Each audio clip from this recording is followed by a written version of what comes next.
Hello magical makers, I'm Nicole of Woven Tales Designs. Welcome back to my YouTube channel. In today's tutorial, we are covering the second out of all four of my new pattern, the Ever After hat. This is the medium yarn weight version, but this is the sew version.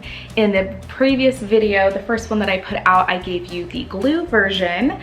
And I know not everyone is comfortable using a hot glue gun, nor does everyone want to use a hot glue when it comes to their textile arts.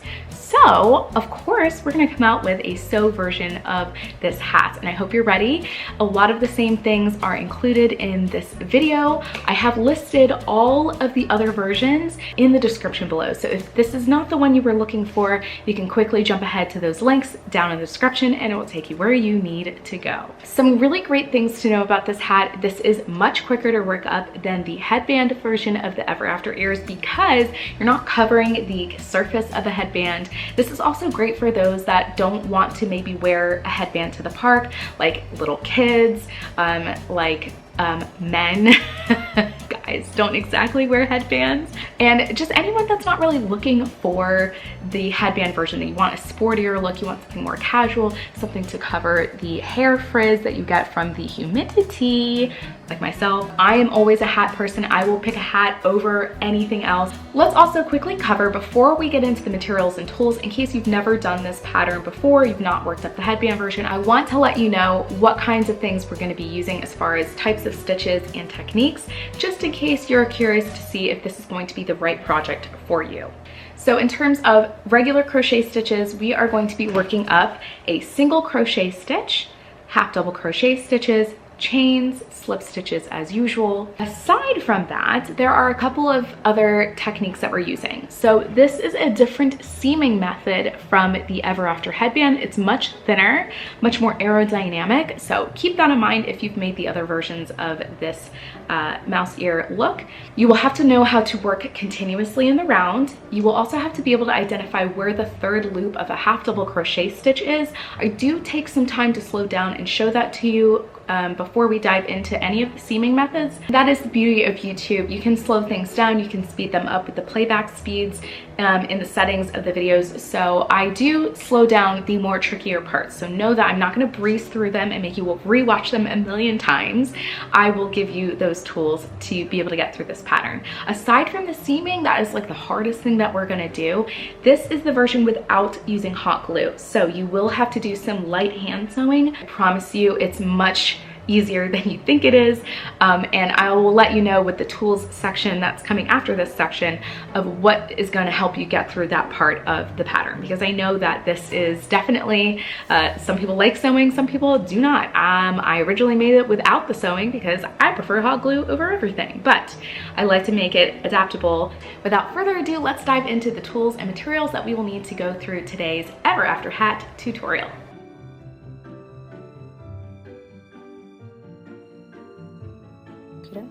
All right, magical makers, welcome to the tools and materials voiceover. I hope you like my voice because you will be hearing a lot of it throughout this pattern. But opening up my sparkly bag here, we're going to start off with a trusty pair of scissors, of course. Then to crochet with, we are today using a 5mm crochet hook or an H-sized hook. It's pretty standard for medium weight yarn. This is the Clover Moore brand. We're going to be using a stitch marker because we are working continuously in the round.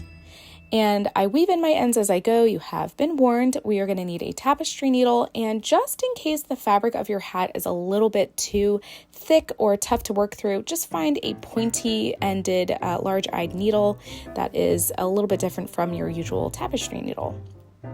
And we are, for precision, going to be using a measuring tape to prep our hat for the ears to be added onto, so get one handy. I do use inches as a unit of measurement. And then last but not least, for the tools, we need something to write on the hat with, again, for that prep. For the hat, don't worry, anything you write with will not be seen once the ears are added onto the hat, so just go ahead and grab whatever is easiest. I use Sharpies, markers, anything really. And then for our yarn today, I'm actually using two different types of yarn for the tutorial. The pattern just calls for a single yarn. You don't need more than one unless you want to, color block your piece, but you're going to use about 50 to 64 yards, 50 yards for the child size and 64 yards for the adult size. And then you're going to need a baseball hat. This is the main attraction of our Ever After hat, clearly. So go ahead and grab that, have that handy. Of course, we're going to be stuffing the ears and stabilizing them. True to my prior headband pattern, I am using polyfill stuffing and I'm using craft foam. If you are new to my videos, I do use a high density craft foam. You can use whatever foam you have on hand or even cardboard, honestly, whatever you feel will work best for you and with your budget and whatever you can find closest to you. If you want to use the one I use, I try to keep it between 5 and 7 millimeters thick. And on that note, that's all of our tools and materials. Let's go ahead and grab our yarn and our crochet hook and let's dive into chapter 1 of the pattern where we start with the ear bases. Okay, folks, so for round 1, it's pretty simple. We're going to start off with a magic ring to begin our ear bases. And you can create this any way you like. I just do the simple wrap it around the 3 fingers and then chain up from there kind of method. And you will chain 1 to begin this round, and into your magic ring you are going to work 7 single crochet stitches. 7 single crochet, not 6, not 8. You will work 7 single crochet. Once those 7 are worked up, you are going to go ahead and pull that tail tightly to close up the magic ring, and that's all you have to do for round 1. Pretty simple. We're starting off easy. And I do want to say that this yarn is a little on the bright side, so I do apologize for that. In the future, I will probably not use it again, but this is actually the same yarn I used for the original Ever After headband, the medium version too. So exciting. Nostalgia. Okay, round 2 of the ear base. We are now going to begin our continuous style of working. So before I get too far here, you see me pause and I mark that first stitch with a stitch marker. That is very important. Don't get lost in your work here, people. We are going to work an increase stitch into every stitch around. Increase stitch into every stitch around. That's going to double our stitch count to being 14 stitches for round 2. And that is basically, in case you have had a mom brain moment like me, sometimes increase stitch is just 2 stitches into the same stitch. That's all it is. And in this case, because we're only really using single crochet, that is going to be single crochet increase. All right, I'll see you for round 3.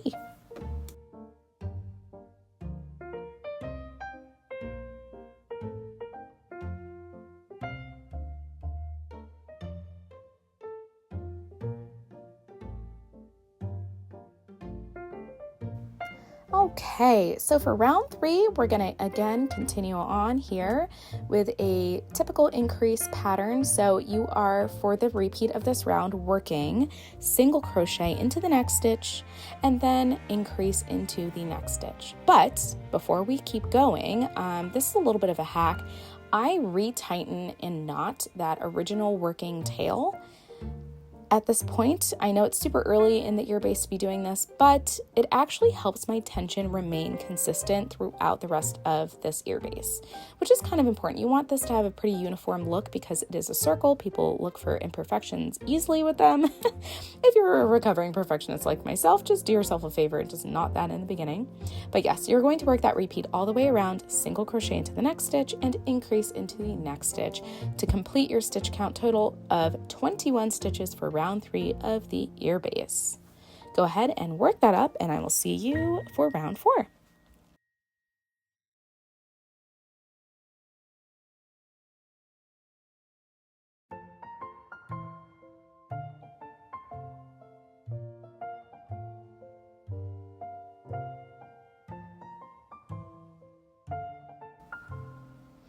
All right, moving along into round 4, we have a continuous repeat again. So we are going to work single crochet into the next 2 stitches and then increase into the next stitch all the way around. To complete round 4, you will have a 28 stitch count. So single crochet into the next 2 stitches and increase into the next stitch, giving you a stitch count total of 28 stitches for round 4 of the ear base. All right, work that up and I will see you in a little bit.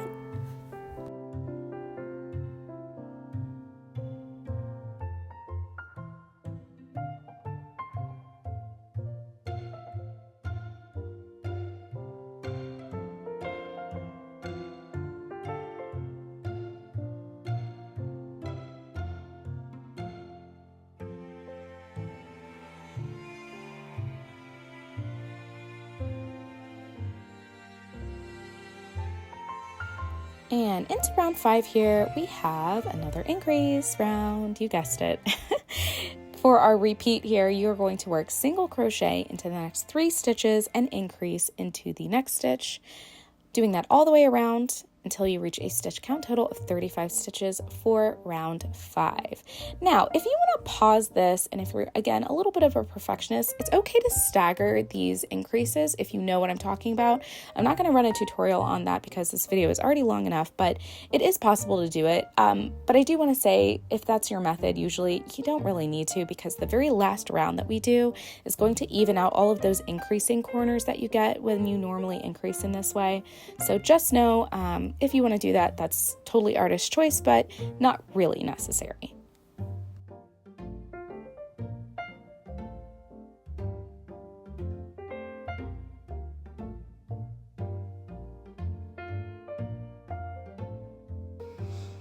Alrighty, round 6. Now, you're going to see in a little bit as I add this nice little graphic off to the side as a reminder. We're going to start doing things a little bit differently for this round, the next round, and the final round. So just keep that in mind. If you're working the child size at the end of this round, you are going to join to the first stitch made. So this is at the end of round 6, not round 5, not to be confused. So just keep that in mind. You will join at the end of this round if you are working the child size. If you're working the adult size, you'll have one more increase round after round 6. So I just want to give you a heads up on that before we get a little bit too far ahead of ourselves here. But for round 6, both sizes, you are going to work single crochet into the next 4 stitches and then increase into the next stitch. Repeat that all the way around until you have a stitch count total of 42 stitches for round 6. And again, at the end of round 6, if you are working the child size, which includes ages 2, toddler, through young child, age 9, you will join to the end of this round with a slip stitch, and then you will go ahead and wait for the adults to catch up, and then go ahead and meet us for round 7, or technically 8 for the adult. I hope my jibber jabber did not confuse you too much, so I'm just going to shut up and I'm going to let you crochet this round. See you in a little bit.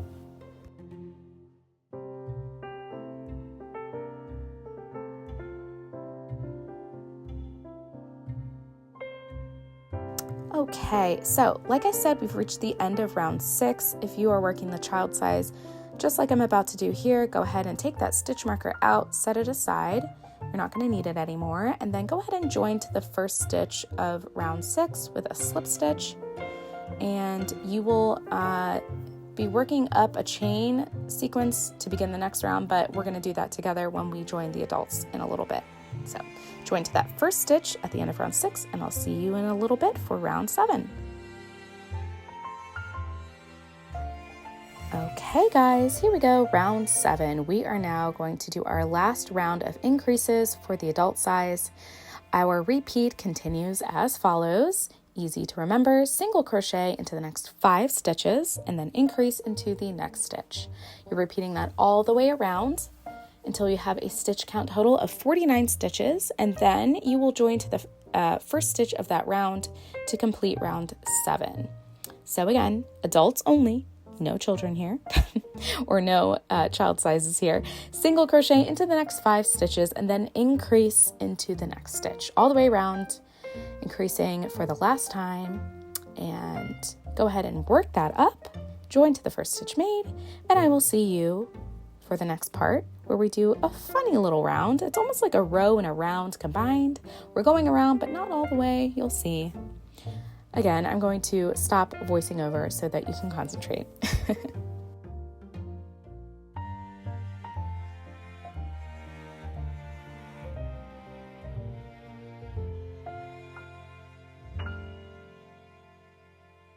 All right, all together now. Here we have both sizes, round 7 if you're working the child size and round 8 if you're working the adult size. Adults, go ahead like I'm doing here, join to that first stitch made. And now we are going to go ahead and work a non-increasing round, but we're going to be working with half double crochets this round, okay? And we're not going to work into every single stitch around. That is on purpose. I do have a disclaimer that I'm going to pop up on the screen here in a little bit, but don't get scared. We're basically working around until the last set of increases from the previous round or the last set of repeats. So trust the process. You should have unworked stitches by the end of this round. It is on purpose, I promise. Everybody's going to chain 2 to begin this round and then half double crochet into the same stitch as joining. And then once you have that worked up, we are going to half double crochet into the next 34 or 40 stitches, 34 if you're working child, 40 if you're working the adult size. And then into the next and final stitch that we're working into after that, you will work half double crochet, chain 2, and slip stitch all into one stitch.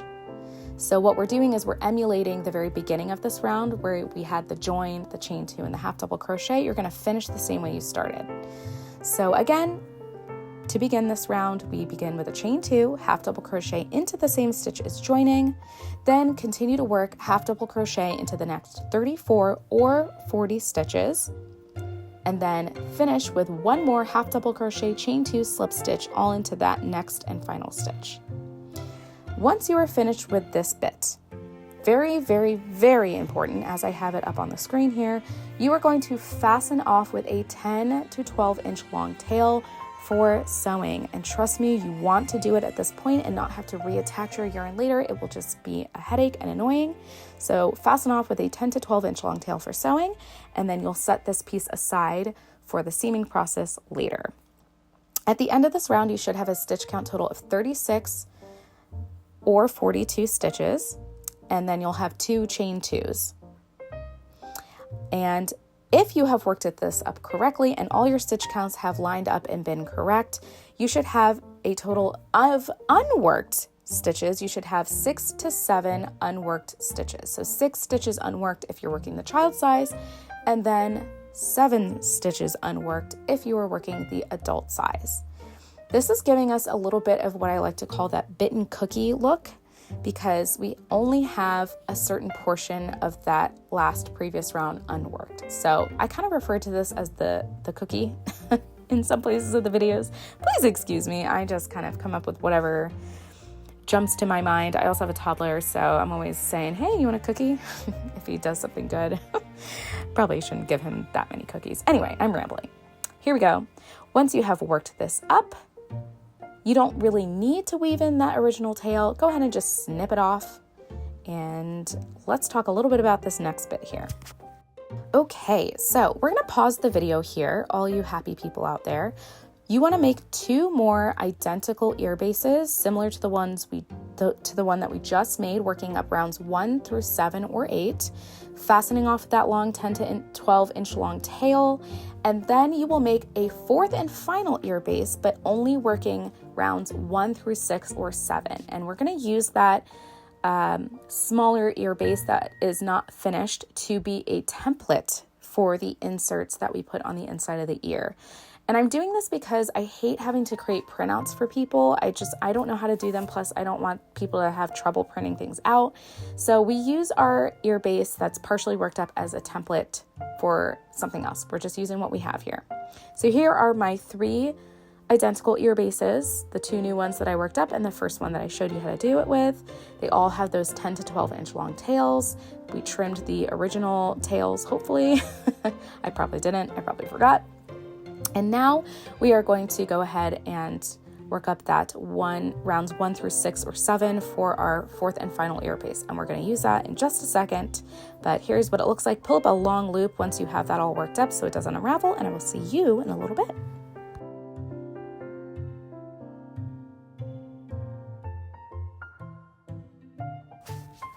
Okay, so I hope you didn't have too much trouble working that up. Now we're going to take our fourth ear base that we started. Oh, look at that. I forgot to trim my tail. Shame on me. We're going to take our fourth and final ear base, and we're going to use that as a template to cut out our very first ear insert. And this is great because you're cutting this customized to the actual size of the ear that you're crocheting based on your own gauge. And that's pretty nice because then you're really not having a wonky looking ear. It's gonna turn out really super even and stabilized on the inside. So you can do this a couple ways. You can either use a pen or a marker to mark on your foam or your cardboard or whatever you're using for a stabilizer, or you can use the edge of your scissors to do so. I'll show you kind of both ways. I'm gonna start with the way that I have come to know and love, which is using a lighter colored craft foam and a marker. And I kind of just lightly trace around the edge of my ear base. I don't want to draw on the crochet fabric. And I'm not even doing like a solid line. I'm just going to do this broken dashed line. And I just do that because I'm not 5. I know how to cut a shape out. And once it's roughly cut out, I can trim it down to being that perfect circle that I need. So that's why you see this kind of broken lined tracing of the ear base.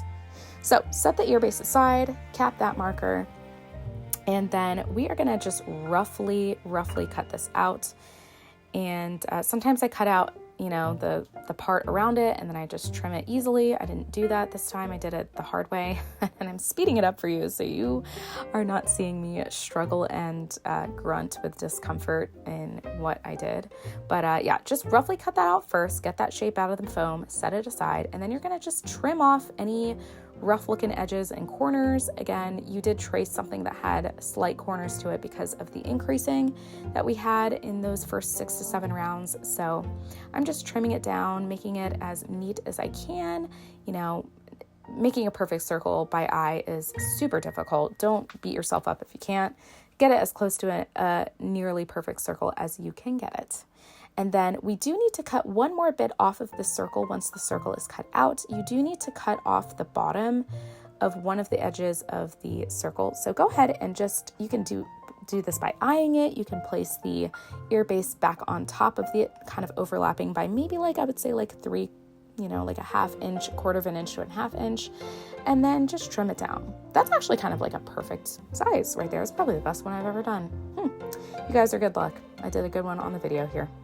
But yeah, so that should be roughly our ear insert shape.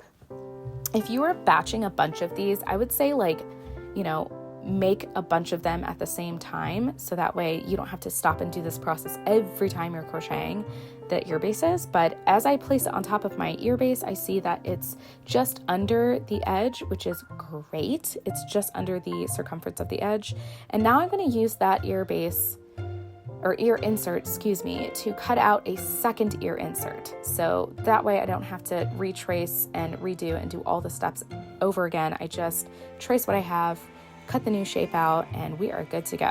I do have a maker's magic note here in the corner of the video. You're going to see that if you want a flatter look to your ears, I did mention this earlier, you can go ahead and cut out 2 more from this part, cut out and have a total of 4 ear inserts, and use those instead of polyfill. So I would double up your ear bases or ear inserts, and I would use those instead of adding polyfill to the inside of the ears. That gives it more of like a 2-dimensional look, and it really does, in my opinion, it does have quite a nice look. So it's really just kind of like, what do you want for your aesthetic? As you're making these, you can kind of choose and shape your style in your mind. But here I have both of mine already fully cut out and finished, so I'm happy with those. I'm going to set those aside. One last note here, we do need to go ahead and finish the last round of that fourth and final ear base. So finish that, work up round 7 or 8, and I will see you for the next bit.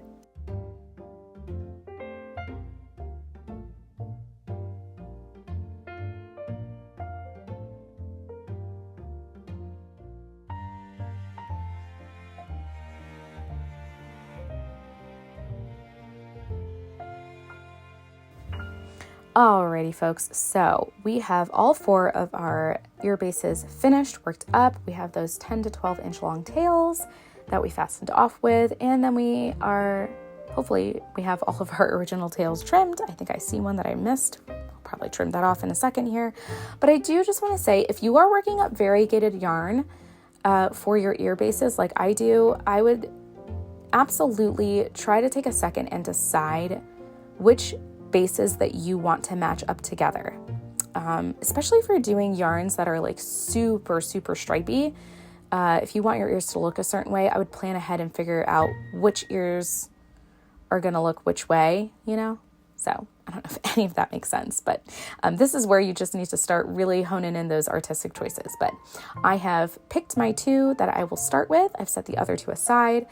And now, before we get into seaming these together, I do want to give you a little bit of an intro into what a half double crochet's third loop only looks like.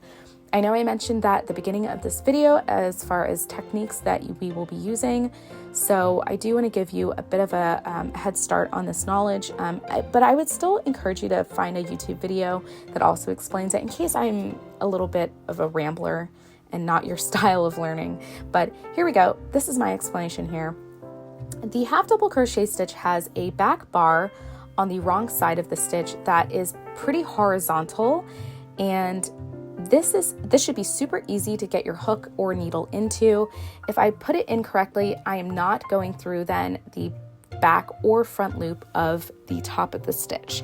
This is purely its own little entity here on the back of the stitch. Again, it should be easy to get your hook and needle into, and every single half double crochet stitch should have that. So that is basically what it looks like on the wrong side of your work. When we begin our seaming, we're going to have the right sides of our pieces facing each other.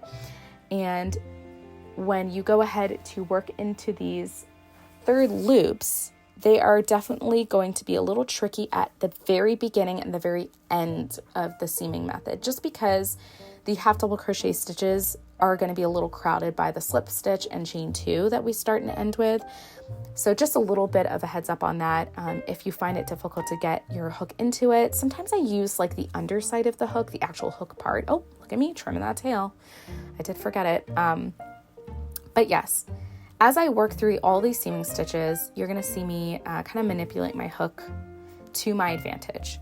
To begin our first seaming stitch though, we are going to go ahead and create a slip knot that has a 6 to 8 inch long tail. That is extremely important. We will use this tail for sewing later. Like how we fastened off with a long tail for the ear bases, we're going to begin with a slip knot that has a longish tail as well. To begin our first seaming stitch though, after we've created our slip knot and have that on our hook, you're going to go ahead and insert your hook into the third loop of the last half double crochet stitch of the first ear base. So with the wrong side of the ear base facing you, and I'm just kind of locating that last half double crochet stitch of that round, turn it over and then find the back bar or that third loop that coincides with that last half double crochet. Insert your hook into that. You now have 2 things on your hook. You have a third loop and then you have that slip knot, just like that. And then when you're ready and you think you've got it right, and again, pause, redo, rewind if you need to. There is no rush here. Pick up then the second ear base that you are seaming. The right side of it should be facing you and the other piece. Locate the first half double crochet of that last round there, and then insert your hook into the third loop of that first half double crochet from the second ear base. I'm going to show that again. Kind of locate the front of the stitch, see where that chain 2 is, ignore the chain 2, go into the third loop of the second ear base. And now we have 3 things on our hook. We have our third loop of the back piece, third loop of the front piece, and then the slip knot. I'm picking my yarn back up here now, keeping that tail out of the way, and I'm going to yarn over and I'm going to pull through the front and the back and the loop on the hook, pulling through all 3 things at once.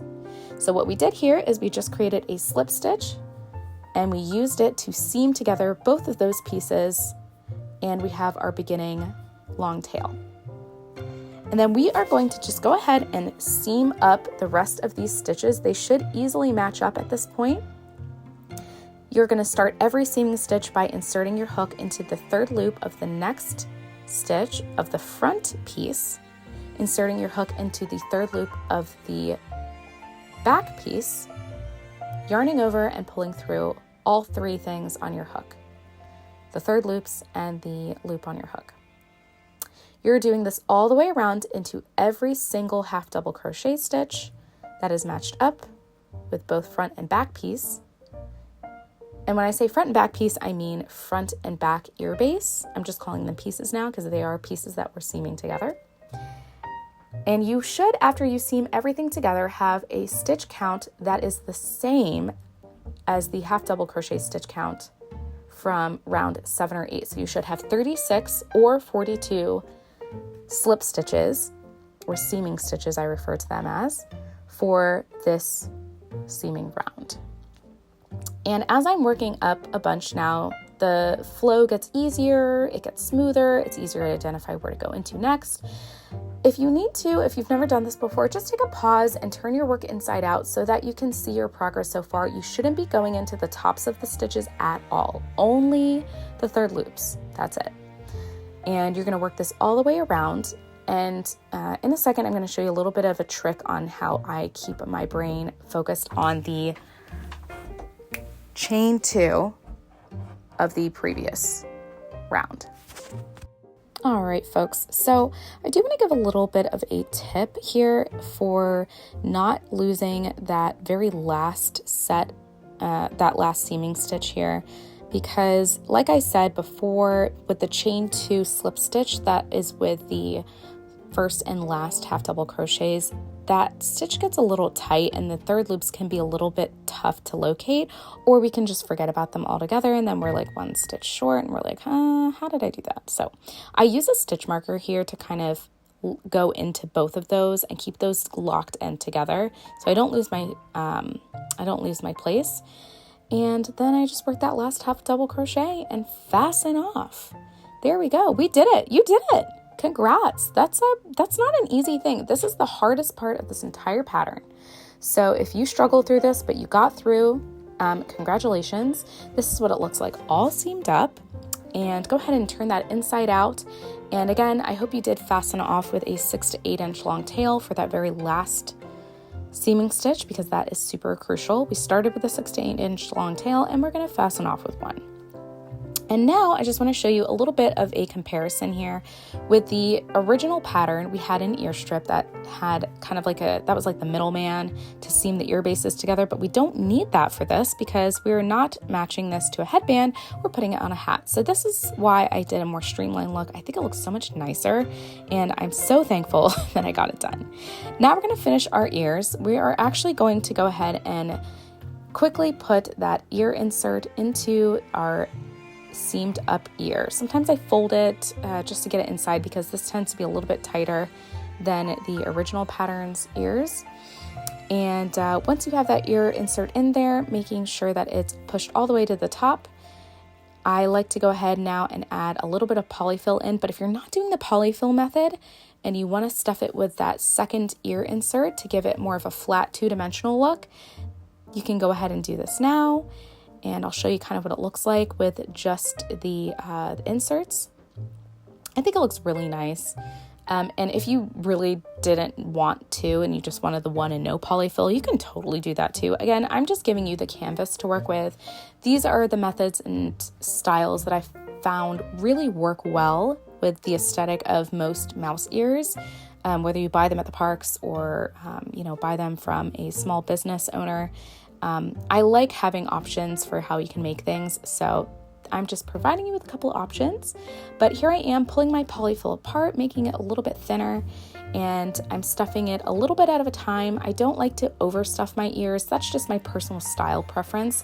I like a little bit of poof, but not too much. So again, this is kind of artist choice. You can either completely, fully, firmly stuff this, or you can just keep it super light.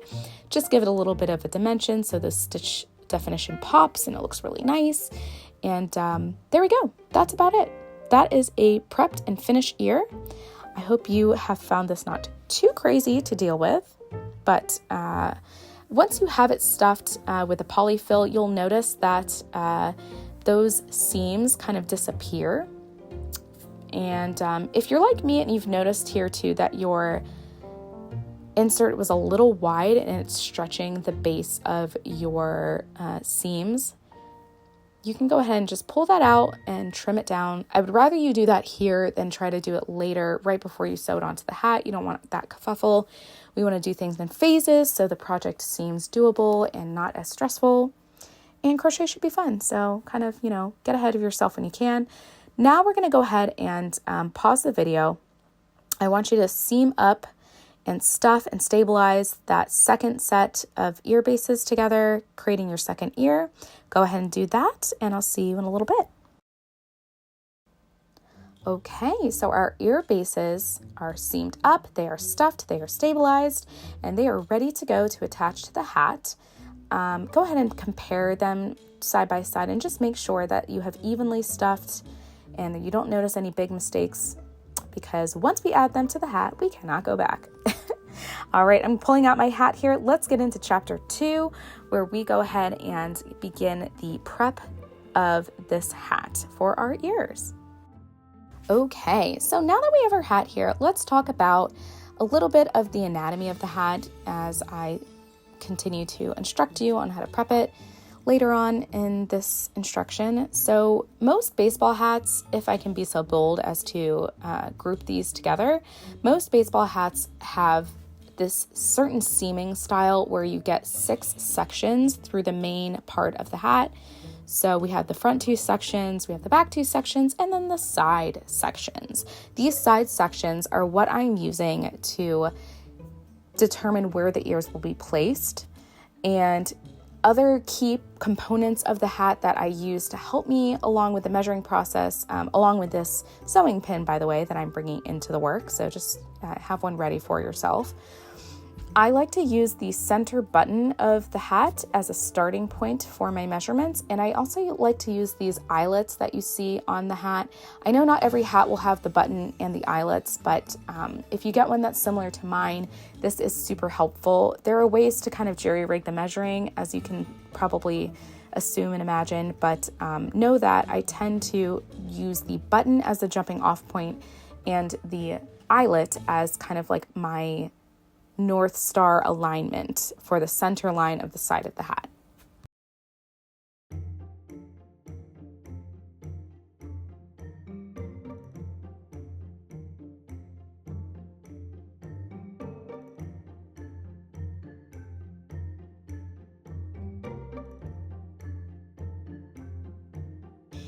Okay, so we're going to go right in here with our first measurement and our writing tool.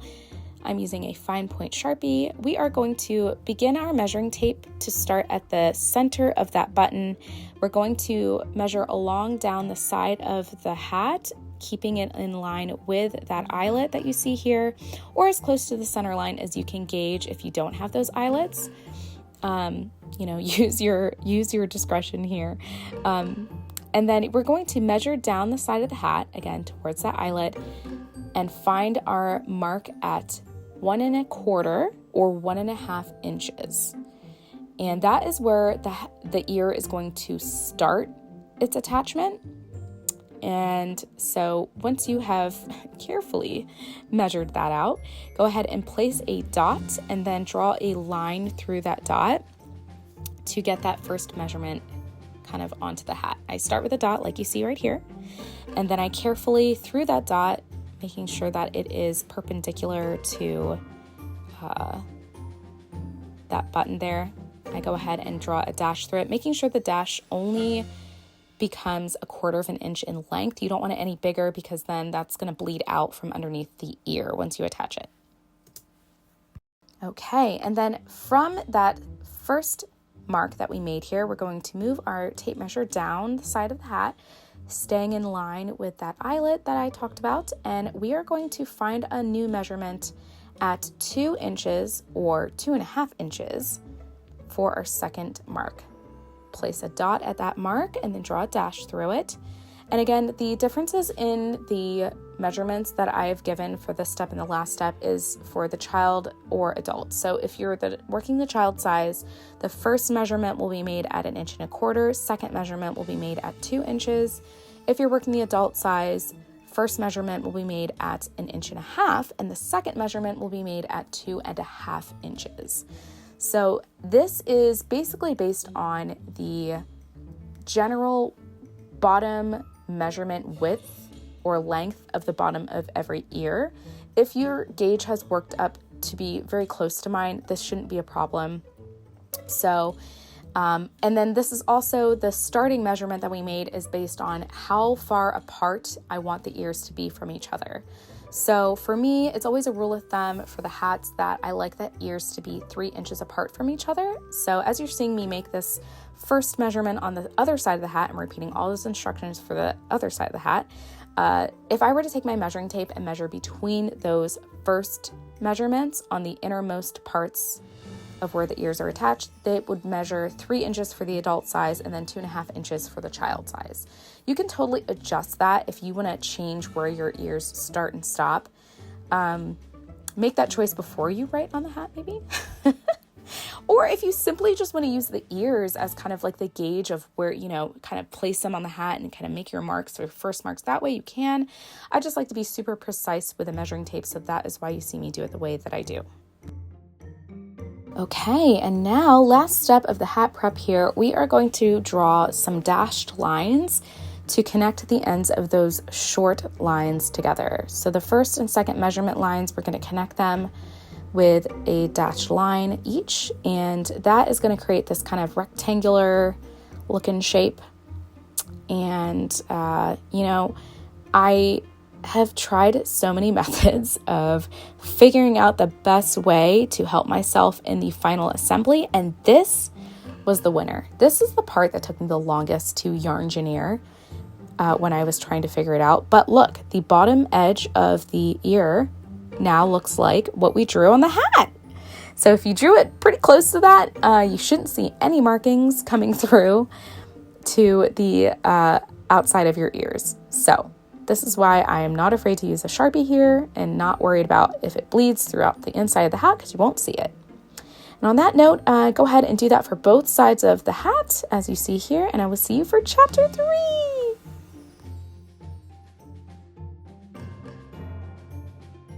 Okay, welcome to chapter 3, guys. We're going to get right into the sewing here. Again, this is going to be where you're going to have to determine, is the fabric of your hat a little too thick? If it is, go ahead and use a sharper needle like you see me doing here. But a lot of hats, surprisingly, you can use the blunt end of a tapestry needle to kind of push the needle through the hat. It really is just going to depend on your strength in your fingers and, how much you really want to struggle with this. And you're going to thread that one of these 6 to 8 inch long tails from the seaming of your ears, and you're going to thread that with that needle. Then you're going to take that threaded needle and you're just going to use that to start sewing the seamed end, bottom edge of the seam, to one of those short lines that you drew. So it doesn't matter if you start with the first or second measurement line, just start with one of them. That's going to match up with the seam bottom edge of our ear, and just use that to tack that part down. There's not really a wrong or right way to do this as far as like where do I put my needle in and pull it out. I just like to use that line that I drew as my guide of where to attach this onto, and then sometimes I go up through a couple of the seaming stitches on the seam, and sometimes I just use the very bottom edge. It really is personal preference. It doesn't need to be super tight when you pull the needle through, just because you also don't want to warp the fabric of the hat. So that is my biggest piece of advice. Take your time and be gentle with your hat at this point. It's easy to be rough on the yarn because it's a little more durable, but the fabric of the hat is going to pucker if you're a little aggressive with your sewing. And I do want to share actually just one tip that really kind of stuck in my head from a review that I actually got, is that one of my makers that made this and left a review, she mentioned that if you're doing any of the ear patterns and you're a little hesitant on your craftsmanship, or you're just kind of like you want to make sure that it looks good. If you're making a set of these for the parks, whether it's the headband or the hat, take your time and really get to know this process, read all the pattern notes, and then I would recommend maybe even making a test pair before making the one you want to actually wear to the parks. If you have the time. I know not everybody has the time, but I also know that it would be so heartbreaking to do all of this work for it to only be slightly up to your standards as far as your aesthetic goes, and then you're kind of like either stuck wearing it or you're just gonna have to buy yourself a pair. So, give yourself grace. This is not a typical crochet project. This is, like I said, lots of yarn engineering, lots of different techniques that you normally wouldn't do when making like a tablecloth or a dish rag or any other project. So give yourself grace is the moral of the story. Believe in yourself, add some magic to your stitches in your own way, and just maybe do a practice piece first. Once I have finished tacking this down, you're going to see me struggle with this as I have, but just go ahead and work that through to the inside of the ear. And then sometimes I knot it on the bottom on the inside of the hat and then weave it through the inside of the ear and then fasten that off. And then you're going to repeat the same exact set of steps to get that bottom edge of the seam down, and go ahead and do that, and I will see you for the next bit.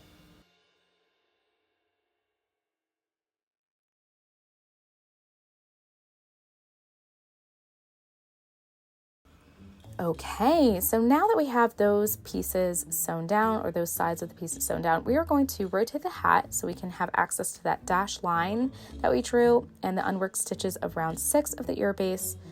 And we are going to begin the process of sewing that down onto the hat. To start this out though, we need to thread the tapestry needle or sewing needle with one of the longer 10 to 12 inch long tails. And you are going to go ahead and kind of like peel that edge back so you can see underneath it. Grab a sewing pin and stretch out that bottom edge that you see there, just so you kind of have a little bit to work with. Sometimes it scrunches up as it's set aside and then brought back. But I use the sewing pin here to kind of tack down that corner of where that chain 2 half double crochet slip stitch edge was. I kind of tack that down so that I know, what I have to work towards, and so that it doesn't creep towards what I'm sewing down. It just keeps things a little bit sturdy. I only really use one sewing pin. You can use a couple if you want, but you really just need one. And then just dive right in. There's no wrong way to do it. You can watch my hands work. Start sewing the bottom edge of the unworked stitches from round 6 or 7 down onto that dashed line. Now, aren't you glad we drew this dashed line? Because if we didn't have it, we would be kind of guessing, which is what I did do. If you watched my vlog that I have on my channel of me creating this design, it was a lot of like trial and error and trusting my gut that I did, which I trust my gut, but I don't want to have to always rely on that as my way of just getting through my maker life here. And as a designer, someone that has to like explain the process to somebody, it's better to have proven methods of doing things than it is to just tell the maker to trust your gut. I mean, I do believe in magic. I believe in, the magic of stitches and crochet and the magic it can bring to others. But, if you want to really like be proud of what you did, sometimes it's just nice to have like a method that works, that you don't have to spend time ogling over and waste time ogling over. I mean, I'd rather know the quick way to do something so that I can pump out as many as I want, and then having to like struggle every single time. So that's just my 2 cents on that. That's why we did the dash line. And as you see, I kind of do like a little bit of a back stitch. I work through the top of a stitch of that unworked set of stitches, and then I go back through behind it into the hat, and then poking the needle back up into a new spot where I want to go into the next stitch. And I just kind of do this back stitch like all the way along. This can take time, it can be tedious, but it can be as tedious as you want it to be. You don't have to do as many tiny stitches as I do here. You can really just work as little or as much as you want. When I get close enough to that sewing pin, I do pull it out and get rid of it because, it just ends up being in the way and you don't really need it anymore. I'm not a sewist. I'm not 100% confident in how I use sewing pins, but it does help in this instance. And I highly recommend, if you have tools on hand that can make this easier, don't wait for my permission to do so. Go ahead and use what you got. If you get an idea on how to make this simpler, leave a comment down below in the comments section. You know, you can also join my Ever After Club. That's a club I have on Facebook where we kind of share our photos of what we made. And sometimes people say, hey, you know, I did this, I modified that. That is one thing I wish in the crochet world, that we were a little more open and positive about how we modify the patterns that we work up. And I mean, I don't want anyone stealing my work, but I would say, like, you know, if you just want to share, like, if you found a really great way to do something and you want to share how you did it, I think that's awesome. That's just kind of how we can spread the magic around. So, you know, if that's your jam and you want to kind of like, I mean, the sky's the limit with these ears. There's so many characters you can emulate. There's so many different like looks that you can do. You know, once you get the basics down, I would just, you know, share the magic, share the love, y'all. All right, and as you see here, another tip or trick that I want to share with you, I have a really long tail to work with.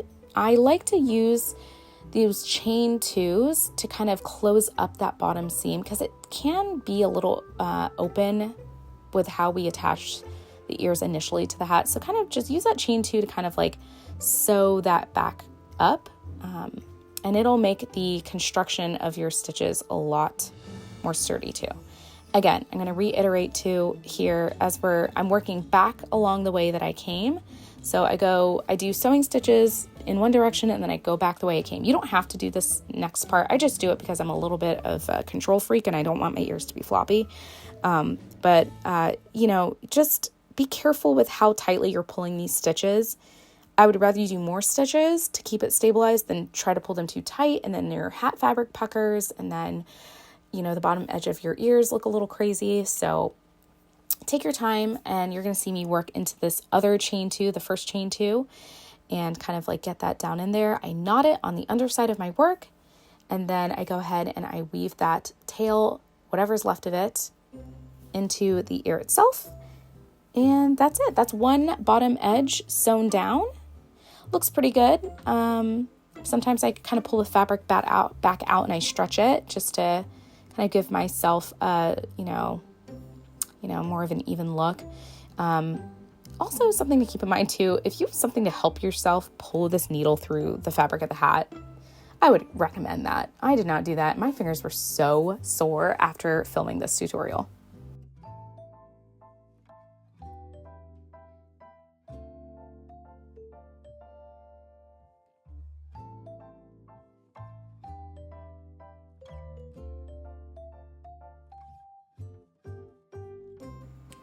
Okay, so you're going to repeat the last two steps for the other side of the ear, sewing the unworked stitches edge down onto the dashed line. Take your time, put on a good podcast, work that up. And as you can see, I kind of sped up here. Here's what it looks like fully attached. This hat's a little bit sturdier than the other hats I've used and workshopped with, so I had an easier time of sewing this down, but take your time. Once you have those steps done, you're just going to repeat all of that method to attach the other ear to the other side of the hat. If you need to pause, rewind this video, feel free to do so. At this point, you know, don't leave any questions floating around in your head. Please put some questions down in the comments below if you have any for me. I have had this pattern tested by a bunch of makers, and it was a really great process. So I would love to help you out. We always discover things during the test. So this is the final version that you see. Just know that this has been tested by a lot of people. All right, well, go ahead and work that up. I'm going to stop rambling, and I will see you in a little bit.